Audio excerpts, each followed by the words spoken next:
Welcome to the Gear Garage Live Show. This weekly YouTube show covers whitewater rafting, river safety, oh God, I lost my paddle, gear, and anything else Zach feels like rambling on about. Welcome back to another Tuesday on the Tuesday Live Show. This is a YouTube live show I try to do every Tuesday at 2 p.m. Sometimes dates, sometimes change. That is intended to be a place where I answer questions that have been submitted, but also if you have a question, throw it down in the comment section below. I'll answer it during the show. It's also a podcast. You might be listening to this on Spotify or, I don't know, something, Apple Podcasts. And if you do, I apologize. This is not meant as audio. I'm not the best person at saying words well. And so it's maybe a little bit better as video, but hopefully it's decent as a podcast for those of you that just want to hear me ramble on about stuff. And we have a good, nice schedule today. We have, first we'll talk about a flip line I've been working on. And, well, you can read the rest, and we'll get to this stuff as we go. The first thing is the flip line. I have been testing a number of flip lines. This is the latest one I've been testing because a lot of us are buying flip lines designed for climbing. They're climbing anchors, or we just cut some webbing. Paul makes some. Here's one right here. It's designed for kayaking. I like this one's great. It's a little bit big, but if you like a little thicker, it's great. The new fabrics, fabric is the wrong word. The new ultra high molecular weight, whatever they're called, are light. They do well in UV. They're strong. They float. They're minimal. This is sort of the future for flip lines. It doesn't take up much space. Shoving this in a PFD pocket doesn't take much space at all. It can go into a little green jacket side pocket or in your clamshell. Or I've been using this a ton. And it's just really useful. Once you have this, it's easy to use, it's accessible, you find yourself using it a lot. I've used mine the past few days. I've been kayaking and just clipping on people's boats just to hold their boats as they get out of their boats on like a steep bank, or to like pull a boat up on shore. For rafting, I might just clip on really quick and hold on to it instead of tying it to a tree. I'll just hold on to it really quick. And it's, of course, valuable as a flip line, a boat anchor, a raft anchor. And so this is the last prototype. I've had other prototypes. Here's one. I pulled the stitching through as I was testing it. This one has much more stitching. So if you use as an anchor, it's stronger. Anyway, I just want to tell you, I'm pretty jazzed on this project. It's been really fun to source the material, find the people to sew it well, and just test to make the exact right one that at some point, hopefully the next couple months, I'll have available for sale at riverhardware.com. Yeah, I'm pretty jazzed on it. So wanted to share some thoughts on it with the rest of you. And let's get on to the next thing, which is talking about private whitewater. Oh man, Cody's channel is pretty awesome. For those of you that like whitewater channels, he's all about private boating. I do some private boating, some commercial boating. I do kind of a combo of stuff. He's just 100% focused on private boating.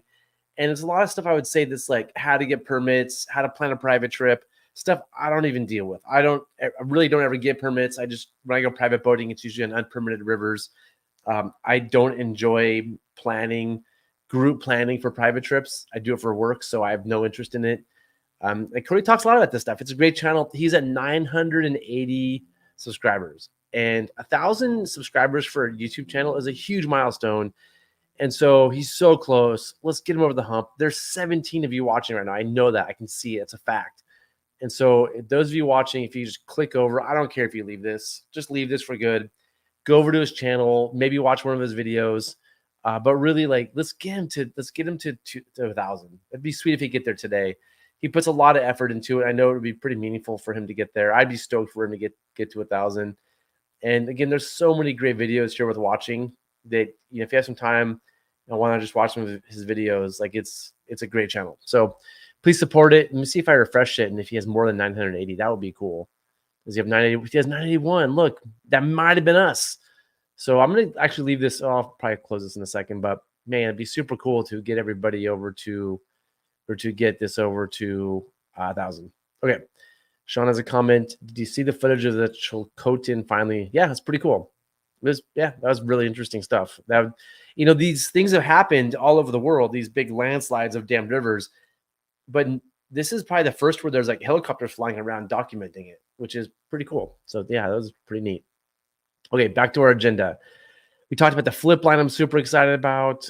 Private whitewater, let's get them to 1,000 subscribers, or let's help get them there. And now to answer questions. So the first questions is, hello, I'm a big fan of Gear Garage. Oh, thanks, that's nice. I saw the video on foot cups, which was great, and had a few more questions about foot cups. Just so you all know, one of the reasons I make the videos is to help not answer questions. And so when I make a video and you have more questions, I'm like, I did a really bad job because I did my best. I gave you hopefully all the information you need when I made that video. Yeah, I'm sorry that you have more questions, but I'll do my best to answer them here. I manage it, by the way, and I don't use foot cups that much, so like I'm not a foot cup expert anymore. I manage a university student-led outdoor recreation program. We have a 12-foot raft that has 2 thwarts.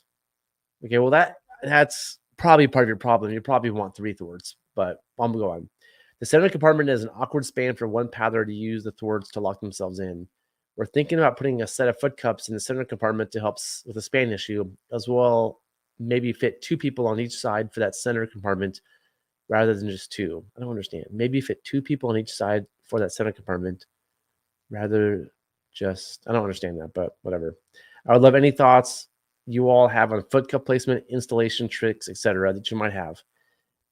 I mean, foot cup placement's tough. It's, you just have somebody sit in the boat and like imagine where they want their feet to go and put the foot cup there.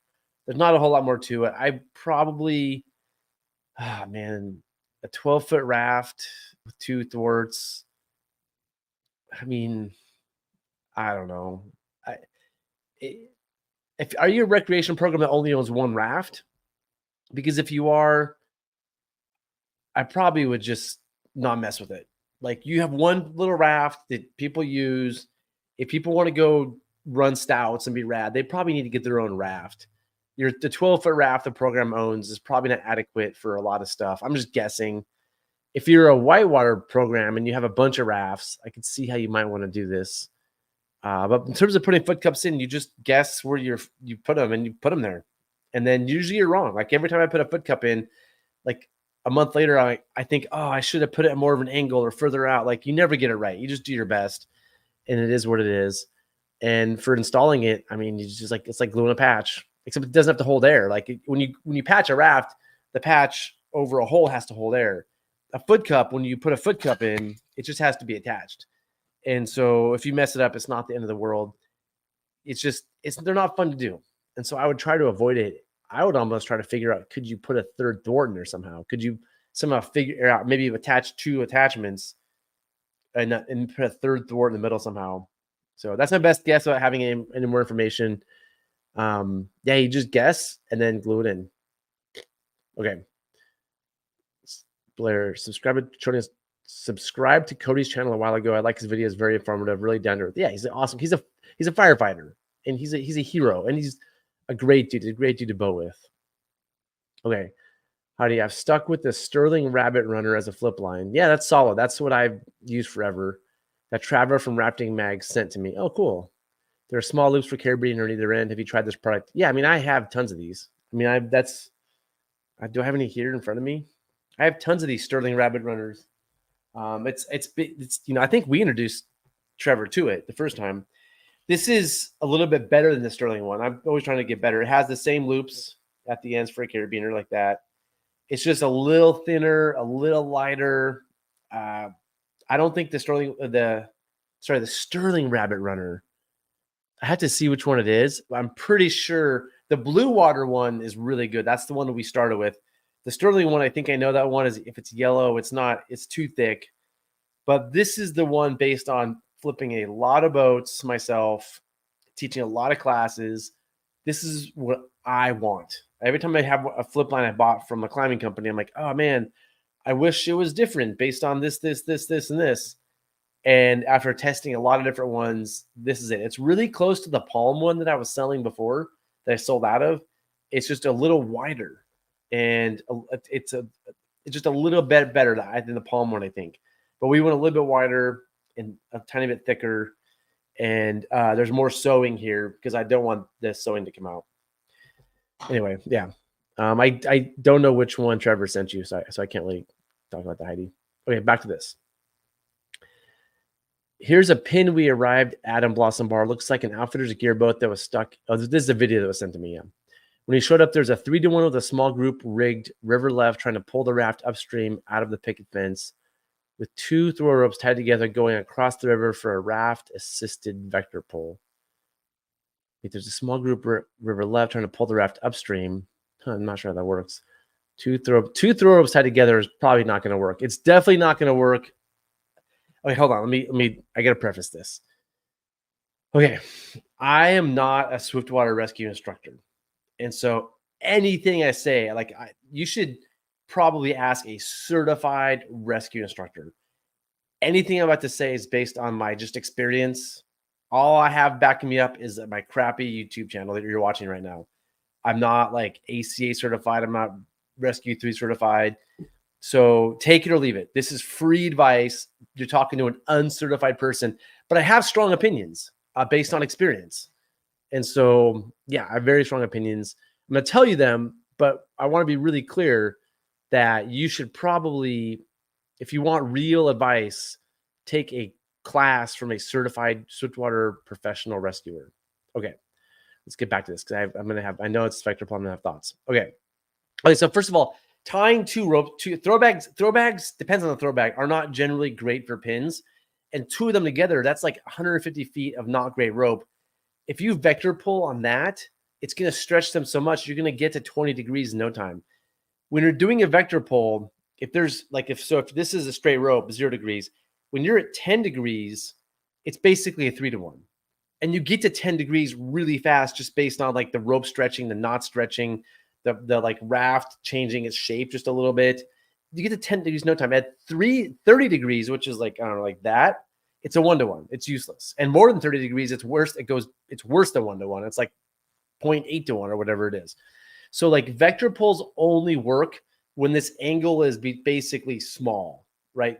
I would say 0 to 15, 20 degrees, they're effective, but they go to 10 degrees in no time because of all the stretch of all the components. I've done a bunch of videos on this if you want to watch them. I've done the math. Yeah, vector pull, in my opinion, in my unprofessional opinion, if you want to ask me about river guiding, I'm a professional. I will tell you a professional opinion that I can back up. But now they're talking about rescue. I'm just a dope with the YouTube channel. You're just asking a dope an opinion. And in my opinion, it's just only based on experience, not like actual education. So my opinion is that vector pulls are kind of dumb. And I think part of the reason they get taught is because rescue instructors are worried that people are going to do 3-to-1s and pull too hard and break things and hurt people, which is a valid thing, which I think in a 3-to-1, it can be overcome with like multi-point anchors and dampening the system, redirects, just being smart, just like looking at the system saying, maybe we shouldn't stand there. I think 3-to-1s personally are effective. They can also capture progress. Like a vector pull, you can't capture progress. You pull and then you let go. I guess if you have a 3-to-1 tightening it, you can capture progress, but you have a 3-to-1 then. Why not just use it? I don't know. I don't get it. But I think to go on this rant, because this is a topic that I think a lot about, the reason rescue instructors like vector pulls is because they're teaching something that isn't as inherently dangerous as a 3-to-1, or people all of a sudden turn the 3-to-1s into 5-to-1s and 9-to-1s, which could potentially get dangerous. And so they're trying to teach safer techniques. Like, hey, do the vector pull. It's really hard to hurt yourself with a vector pull. And they love that whole, maybe that's not big. I think rescue instructors love that thing where they put the rope and have people tug of war, and the person gets in the middle with one finger and pulls the people towards each other. They love showing that they know science and math and stuff. Like there's really fun exercises you can do in a class with the vector pull that make the instructor look super smart. I think they enjoy doing that. But just to wrap up my whole rant here, I don't think we should be doing vector pulls in whitewater situations. If you're a rescue person rescuing people that like fell in a car, or if you're a rescue professional showing up to a scene like you're a firefighter or that kind of rescuer that has like all the bells and whistles, I don't know what to do. That's a whole different world. But if you're a whitewater paddler, I just think doing a vector pull is not the smartest thing. Okay. Sorry, go back to, I just had to rant about that. I don't know why. Okay, here we go. With 2 throw ropes tied together going across the river for a raft assisted vector pull. It didn't work. Shocker. So we helped the group already on scene get a 300-foot half-inch line. I don't know who's carrying a 300-foot half-inch line, but that's badass. I mean, yeah, I mean, if you literally, if you just attach that line, you might just get it off by pulling, because two throw bags are going to stretch so much. You put a real line on there and pull, it might do something. And a rig a 3-to-1 from atop the cliffs on River Right, which we're going to watch the video here in a second, which was successful. Oh, interesting. The vector pull didn't work. The 3-to-1 did. Shocker. I don't have video of the whole operation as I put my phone down to rig and haul. Come on, man. This video is gold. Like, why are you putting your phone down? Find somebody else to rig and haul, or find somebody to hold the camera. This video is gold out there. I'm curious your thoughts on the scene, and particularly the vector pull by the raft in midstream. Okay, so oh yeah, that's right. And okay, so let's get the video, because the video is awesome. It's in the video. It's really high, low quality video. It's the best that I got, but I love this video so much, and I put it up already for those of you that are members. You may have seen it. I have like members only videos. Anytime I get video of some kind of, like, I don't know, carnage or problem, I just throw it up there. Sometimes with commentary, sometimes without. This was without. And so you may have seen this and been like, why is Zach putting this up? It's so that I can talk about this. So what's happening here, I think, well, first of all, there's a raft on river left, all the way on the left, stuck. And they're running 2 throw bags all the way to river right. And it looks like this raft in the middle is pulling on it like a vector. So I think I have a lot of problems with this scene. A lot. First of all, that raft does not look pinned to me. It just looks really stuck. And so I think what you would do is just go over there on that side and help that raft get unstuck. It doesn't look pinned. Now, maybe I'm wrong and the video is crappy, but like, to run a rope across the entire river, to me, is not responsible for a few reasons. One, there's so much rope stretch that it's pretty ineffective. Sounds like it ended up working with the good static line. And a half-inch static line, there's not that much stretch, but rarely do people have 300 feet of half-inch static line. But with throw bags, I mean, it's just pointless. There's so much stretch. And this rope across the river is blocking the channel for everybody else that might come down. So there's now probably, I don't know, I'm guessing 10, 20, 40 boats that are waiting for this disaster to unfold. And setting up this system, and it does look like that raft is pulling on it, it looks like, I can't tell for sure, but yeah, he's pulling downstream. So that raft is pulling on the vector pull. So my take is, some people took a rescue class and the instructor said vector pulls are the secret to the world. They work all the time. And people spent, I mean, this, to set this up with a raft and all, is a 45-minute process minimum to get 2 throw bags attached with the raft attached in the middle. In 45 minutes, people are just stacking up because somebody at class one time told them vector pulls are super awesome, which I think they're wrong. Again, opinion. You should get your advice not from a stupid YouTube channel, but a professional rescue instructor. Okay, so again, opinions. 1, that boat's just stuck. Just send some people over there and push and pull it off. It's not that big of a deal. 2, running a rope across the river that far is a bad idea because of rope stretch, and because you're blocking the entire channel for every other person wanting to use the river. And pulling on a vector pull with a raft, to me, I'm not sure where they got that idea, but I could have told you it wasn't going to work without doing it. But whatever. So it looks like they're pulling with the raft. Obviously, the raft's not moving. And it looks like, if you look, God, this video is so funny. Now there's somebody who popped out of here. If you see down here, this yellow life jacket person. Now this person is in the line of fire. The whole point of a vector pull is that if you break D-rings and or something breaks and the whole system comes back, that you don't hurt somebody or kill them.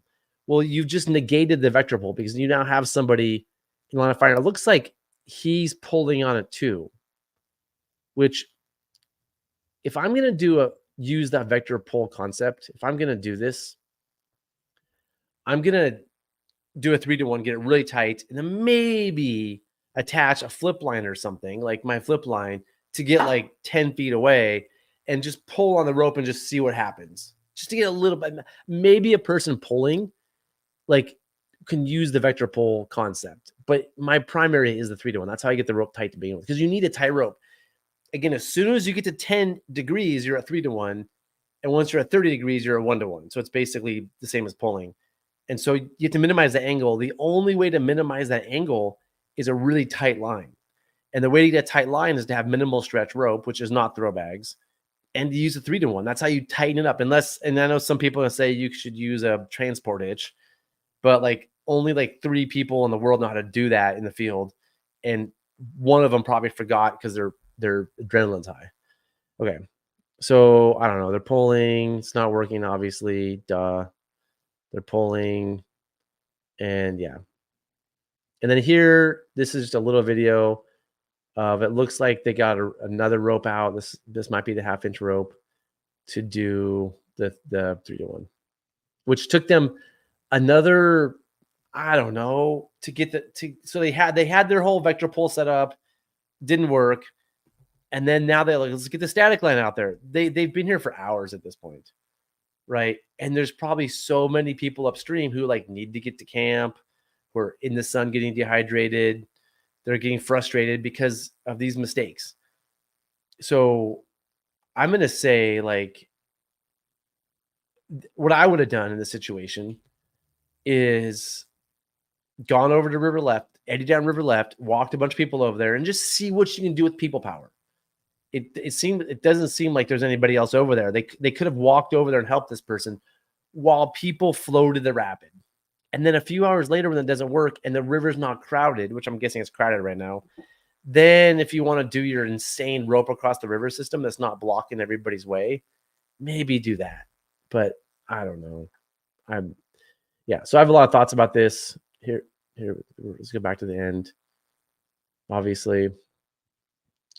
And they ended up pulling the 3-to-1. But like who out there who out there, here we go. Who out there is carrying 300 feet of static line? I just like, it's good somebody did, but like I think in general, you definitely want to pull the boat off the way it wants to come off the rock. But I've never seen anybody pull from across the entire length of any river. So it did work, but I mean, you blocked everybody. So those are my thoughts. Just to sum it up, to reiterate what I'm thinking. 1, I am not a rescue instructor. I'm not certified in any way to talk about this stuff. You shouldn't listen to anything I just said, because it's just the rambling thoughts of I'm only a graduate of a rescue class. I'm not an instructor. That's only thoughts of a graduate of a class. And so you shouldn't listen to me. But if you do listen to me for some terrible reason, vector pulls generally don't work. They're a cute idea that theoretically could work. 3-to-1, if you use a 3-to-1, which was what ended up working, you want to be conscious that you're not going to get hurt or killed by like the thing breaking and firing metal back at you. And you can handle that by doing 3 things. 1 is have like a 2 or 3, even 3-point anchor on the raft. 2, dampen the system, put like a life jacket or things on the rope so when it fires back, somebody catches it. And 3, just do a redirect. Like the redirect makes it less efficient, but it also makes it safer. So when the rope comes down, just redirect it with another pulley out of the way. And then people pulling aren't in the line of fire. Okay, cool. Those are my thoughts. Next question. I've been watching your Gear Garage show and was hoping to learn more. Oops, we'll go back. I was hoping to learn more about seat position in relationship to oar towers. My raft is set up to be a very tall seat that's going to be replaced by a frame bar and a seat bracket to lower the rower seat. But how close should the front of the seat be to the oar towers? That's a good question. And, we talk about this a lot, and there's not a good exact answer. It does depend on how you row. Some people sit all the way back in their seat. Some people sit on the edge. If you have the right length oars, which hopefully you do, well, first of all, kudos for recognizing your seat is too tall and lowering it. That's going to be huge. But if your oars are the right length and your seat's in the right position, you want you do want your oars kind of close to you, but you also want to be able to ship. So if they're too close, you can't get the blade past your PFD. Maybe if you tap your PFD a little bit on your way through to ship, that's fine. So you want to think about shipping, like, can I get the oars around? I generally, as a general rule of thumb, put the oar towers where my knees are.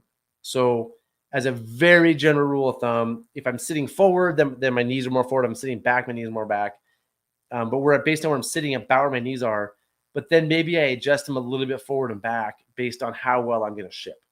Hopefully that makes sense. I don't think there's an exact answer. I don't have an exact answer for this.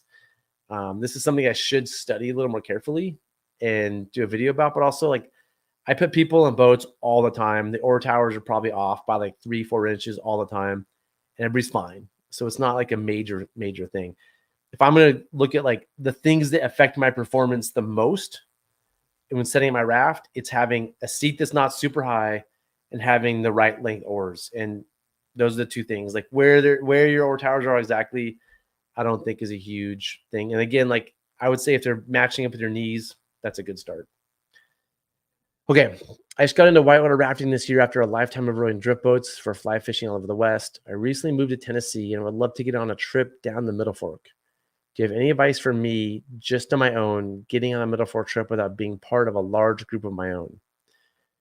So I think I understand this question. Basically, how do I do the Middle Fork without organizing a trip? So one answer is you just get a permit, which is very hard to get. It's like a 1 in 70 chance, and you go by yourself. I don't recommend solo boating. So maybe you have a friend that will come with you. But there's also a ton of people along the Middle Fork. So if you're solo boating, it's not like you're solo boating the Illinois or something. Yeah. So one would be getting a permit. The other way, if you don't want to organize a group, but you want to row, is hire a commercial outfitter to take you. I'm not sure if that's what you want. It's hard to understand your question exactly. Getting on a Middle Fork trip without being of a large group of my own. So one, it would be a large group, but it wouldn't be your own. Is just pay an outfitter to like take you, and they would have to let you row. Don't call me because I'm not a huge fan of this. It's not like when people row on our trips, they're usually just a distraction to the trip. It makes the trip harder for the guides, and people that row, sometimes they mess up and they cause safety issues. They can't keep up. They get tired. You know, we rarely let people row their own boats anymore. We do occasionally, but like it's a massive hassle. How do you get your boat to put in and take out? And what if your boat tears? There's just so many questions. And so I'm an outfitter in the Middle Fork, but don't call me. I know Agapod does this a lot. And so if you're interested in doing this, I would maybe call Agapod. And yeah. Okay. And then the other option would be I think maybe you're asking, how do you get on a private trip that's not your own? So like, I think your options are just get your own permit and go by yourself, which is solo boating, which you shouldn't do. One is to hire an outfitter and go along in a group, and the answer is call Agapod. The other thing is get invited on somebody else's Middle Fork trip, and I think you just have to have friends that get a permit, basically, or then like be connected, like talk to people, be like, hey, I want to go to the Middle Fork.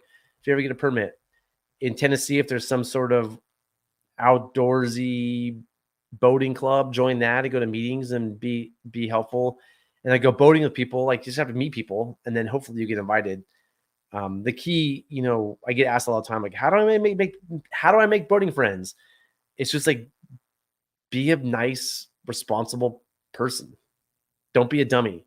So like when you go boating, help people carry their boats down the hill and don't make them wait for you forever. Don't be late because you got a latte, and don't be selfish, and maybe share some food with them, bring some chocolate bars or some beers for takeout or whatever. Have a car that can transport your boat, be able to like be self-sufficient, bring a safety kit, bring a first aid kit, have training, have rescue training, have first aid training, like be an asset. And so if you're an asset, people will want you to come. That's how you get asked to be on a Middle Fork trip. If you're a liability, and people that are liabilities don't know their liabilities. Maybe they do, but like they usually don't know.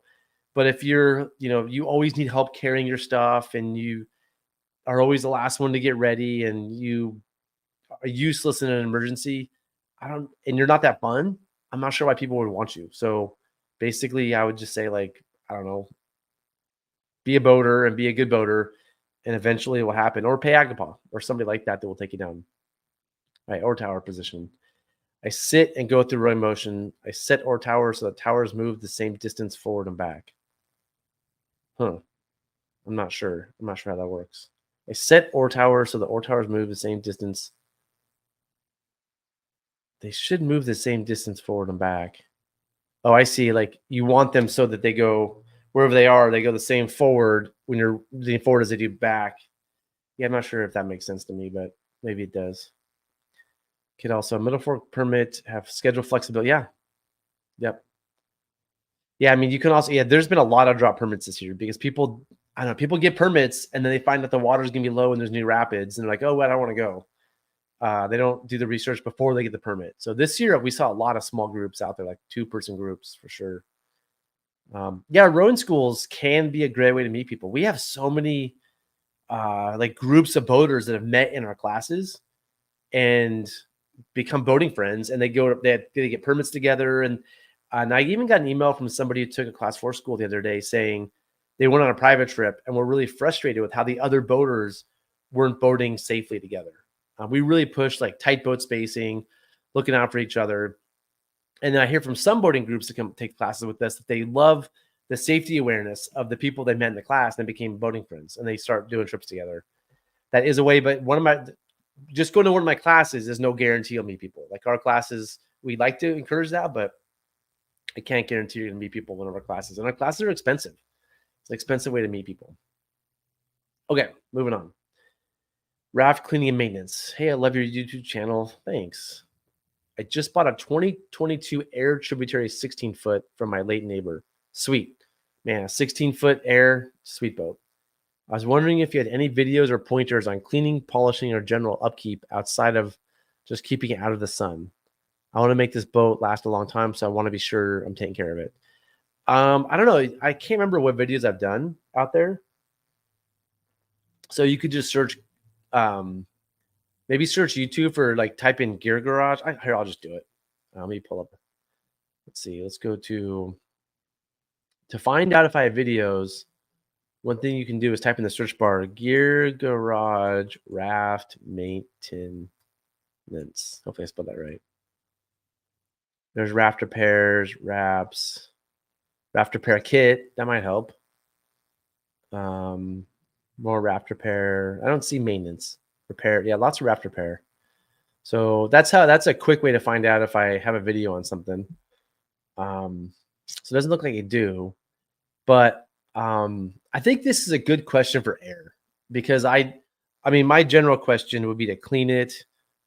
Sometimes we 303 our boats. 303 is a product, but I don't know how to maintain every single boat. And so I might suggest calling air and you can just Google air and then the phone number comes up and just saying, hey, I bought one of your rafts. How do I maintain it? And, or maybe, oh, you know, what's even better is go to YouTube, air raft maintenance. Let's see what we get. Oh, look, air annual cleaning recommendations, care mate. Oh, this is gold. Care and maintenance of your air inflatable, repairing an air cell. Oh, one of my silly videos, advanced air repair, how to clean a raft. Look at that, annual cleaning. They have multiple videos on it. Basic zipper cleaning. This is gold. God, I'm so good at answering questions. There you go. I didn't answer directly, but I hopefully taught you how to fish. Okay, next question. Hiko Guardian 3.D PFD review. Okay, I know that many of us are still looking for high buoyancy PFD that is more friendly to rafting, and I came across the Hiko Guardian 3.D PFD. Okay, first of all, yeah, this is frustrating to me. Like all these PFDs we have, I'm gonna rant again. All these PFDs we have are designed for kayakers. Like hardly any are designed for rafts.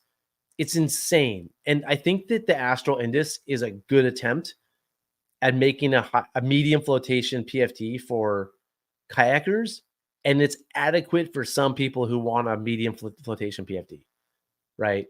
But if there's no high flotation PFDs, maybe you could call the Justin Bieber high flotation, but nobody, like, there's a market for this. It's insane.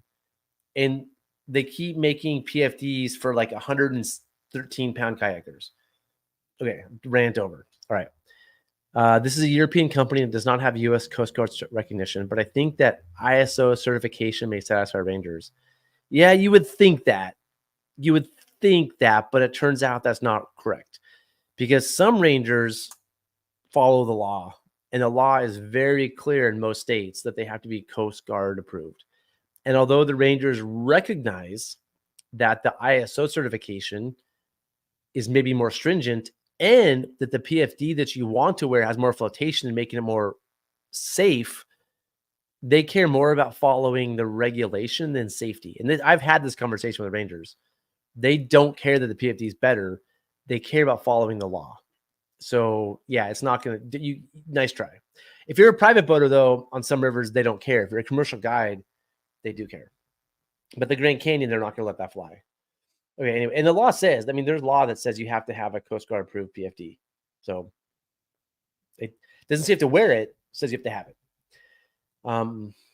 Okay, anyway. Anyway, so any chance you can get them to send you over one to review? Probably not. And I mean, that's the tricky thing about the YouTube channel. If I ask somebody to give me something, there is a pressure to be positive about the product. So if I contact them and say, hey, can you send me one of your PFDs? And they do, there's certainly like whether there's, they even if they tell me I can say whatever I want, they gave me something. And there's just pressure, internal pressure of my own to only say positive things. And so I rarely, I won't call somebody asking for something. That's not true. A couple times I have things I want to try that I knew I'd probably say positive things about, but I'm not going to call people and ask them for things. But I do spend a lot of money buying stuff. I have like 10 or 12 PFDs right back here. I have too many PFDs already. I don't need another one laying around because I bought so many to try them out. Throw bags, knives, flip lines. I'm just swimming in this stuff. I mean, I have river knives everywhere. This is, oh, that reminds me. I did bring based on this question. I saw this one ahead of time. This is the Hiko throw bag that they sent me on their own. They're like, hey, we love the channel. We think you should check out our throw bag. You'll love it. It's awesome. I don't love it. It's fine. It looks cool, but I'm not really a fan. So they already sent me something and I didn't review it. And because I don't really like it. And there's no point in like making a video about how I don't like this thing. I'd rather just make videos about things I like in general. Anyway, yeah. So like they've already sent me something. They're probably not going to send me something else after I didn't review their throw bag. So yeah, anyway, I'm not going to get them to send over a review. If I really cared, I would just buy it and I'd review it. But I don't really care because it does look, there are some reasons this PFD is probably awesome. I've never tried it. And we're going to get to them here in a second. I can already read ahead. I just have too many PFDs sitting around and to review another one. I am a little curious though. So maybe I will, we'll see, but I'll probably just buy it if I do it because I don't want to have to, I want to be able to say whatever I want to say. If I do spend $300 on a PFD though, to review it, I am going to do a review. If I don't like it, I will say I don't like it. But I see people wearing it all the time and they seem to like it. So it's probably really good. Anyway, it appears to have some nice features. And as you mentioned before in your previous reviews, it does increase the amount of buoyancy as size increases. Yeah, the European PFDs do that. I think it's because it's easier for them to get approval for different sizes, where the Coast Guard is way more expensive. Yeah, I mean, 19 pounds for the large, 20 for the double XL. That's sweet. We need more PFDs like that. That's awesome. I would still call that medium float, like the low end of medium, but it's better than 16. So, I mean, it depends on what rivers you're doing, but I mean, my general take, let's look at this online. I'm going to Google it. Hiko Guardian 3.D. Let's see if I can pick them up. Here we go. Let's just do our best review we can with this. First of all, it looks cool. It just looks cool. I like the colors. There's some more colors. Cool color. Not a fan of black because you can't see it, but I can't see. But yeah, this is cool. I think if I was to get one, I'd probably get this blue color, although it's not the most visible. It just looks cool. This pocket looks awesome. Look at that huge pocket. I bet the pocket's amazing. There's another pocket across the front, that little zipper pocket thingy. It's side entry. See these side buckles. I just, as somebody who puts on a PFD like on average 3 days a week, 4 times a week, 5 times a week, the over the top thing is getting old. If I can find a side entry buckle PFD, I'm in. I'm super stoked on the side entry. This looks like a cool PFD. I don't know much more about it. I see people wear it a lot. Oops, I just did something I shouldn't have done. Okay, cool. I see people wear it and they seem to like it. So it looks cool. So my quick review is it's side entry, which is rad, big pocket, extra flotation. I don't see how you can go wrong with it. Seems like a smart way to go. Is it expensive? How much? $265? That's pretty affordable. I don't know. Seems like a good one. Okay, back to this. One specific thing I'd like to see tested is that shoulder straps are stretchy, which seems to be great for comfort, but potentially not great if someone's trying to pull you out of the water. Yeah, are they stretchy? I don't think they're stretchy. Are you sure they're stretchy? I think those orange straps, I think these orange straps right here aren't stretchy. I think they're just this stretchy, they go under the stretchy material. So I don't think, it looks like there's a buckle right there that you can tighten to make it, to like adjust it, like a lot of other PFDs. So I don't think they're stretchy. I think they're fine. I think that's a silly thing to make stretchy shoulder things. So, so I wouldn't call this high buoyancy. I'm going to call like above 22 pounds high buoyancy. I'm going to say low float is like 16 to 17 pounds. Medium float's like 18 to 22. And high float's 23 and above. So this would be in like the medium buoyancy range, a little bit less than the Astral Indus. But if you want flotation, and the Justin Bieber, the NRS Big Water guy, I think is 22 pounds, 9 ounces. That's on the cusp of medium high. But if you're a big guy and you want flotation, you got to go with a nerd PFD. NRS Type 5. You got to go with you just like, this is the reality. This is high float. I think it's high float. Let's see what the flotation is. 25 pounds, which includes the neck pillow, which is probably, and the neck pillow is kind of pointless. So it's probably 23 pounds.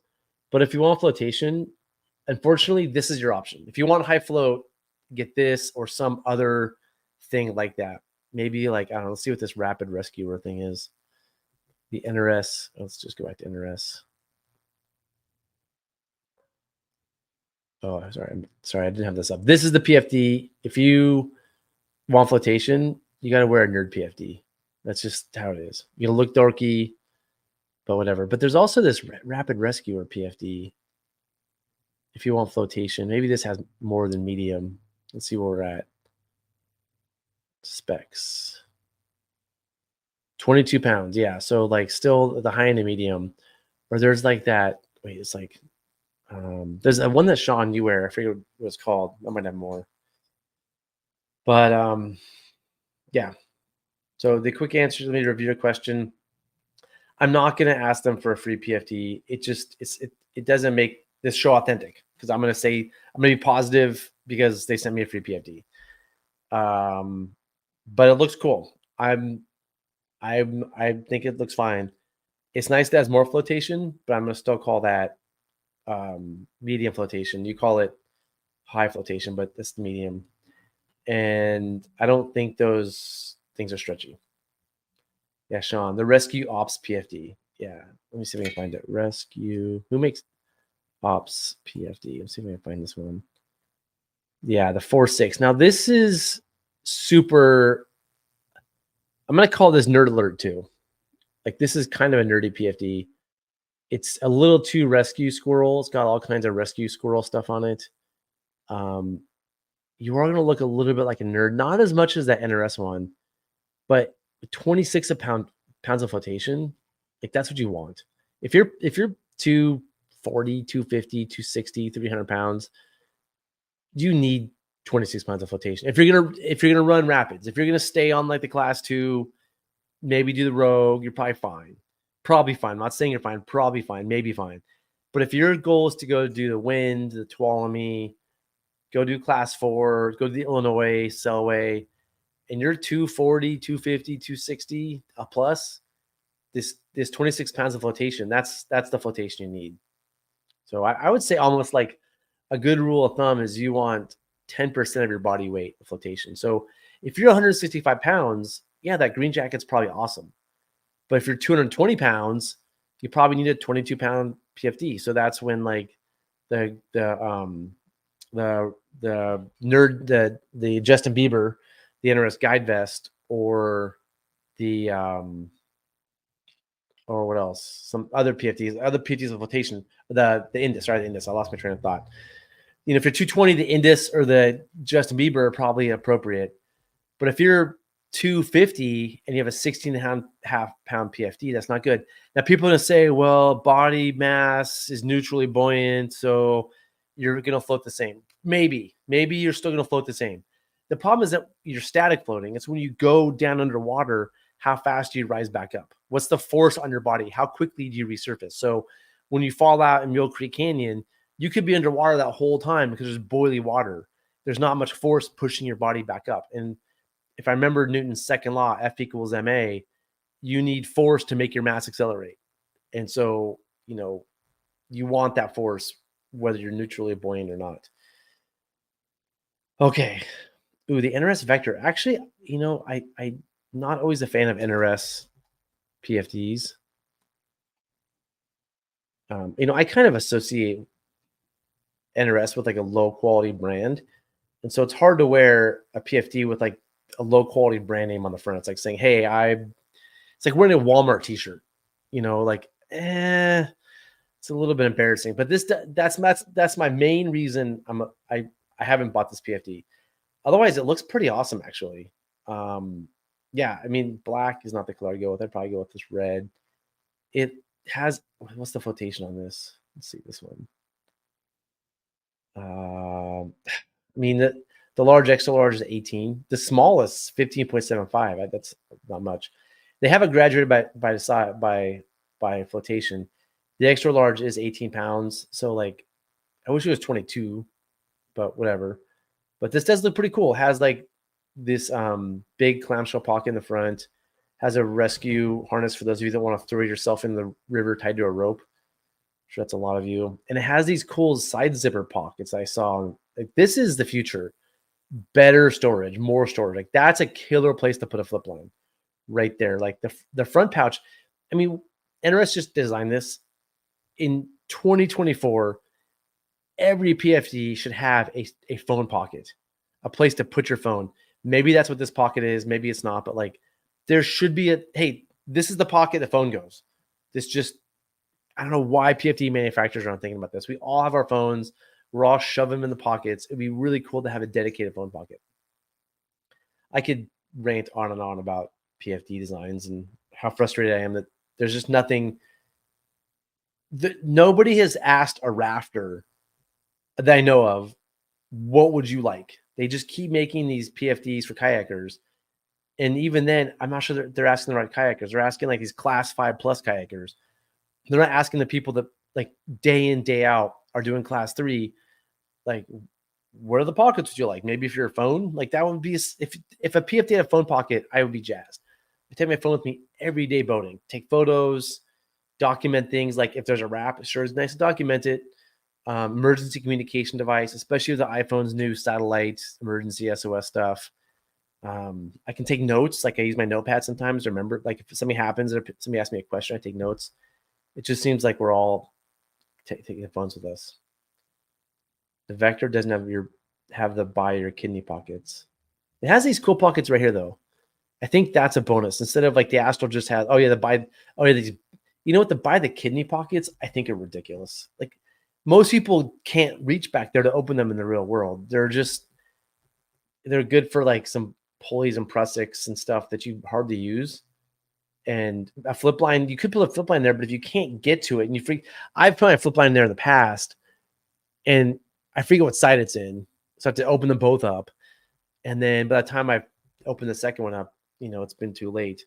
So I'd rather have my flip line somewhere easy to get to. And those of you that want to weigh yourself down, You might throw some carabiners or some pulleys in there. I'd much rather have you put carabiners in that silly pocket than hanging on the front of your PFD like you want a medal for carabiners.